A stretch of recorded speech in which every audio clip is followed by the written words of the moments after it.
После 6 години од представувањето, Мерцедес ја освежи новата генерација на G-класата.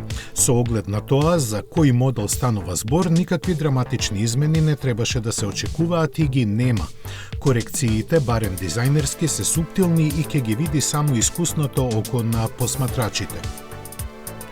Така маската сега има 4 наместо 3 хоризонтални отвори, а браниците се поагресивни.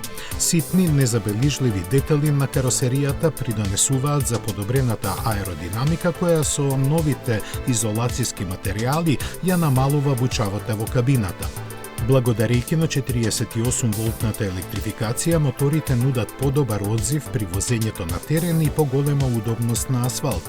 Дизелската варијанта има 387 коњски сили, додека бензинските се засилени на 469 и 605 коњи. Новост е и тоа што G-класата сега е опремена со систем камери кои овозможуваат дигитална слика на теренот под возилото, познат како прозирна хауба.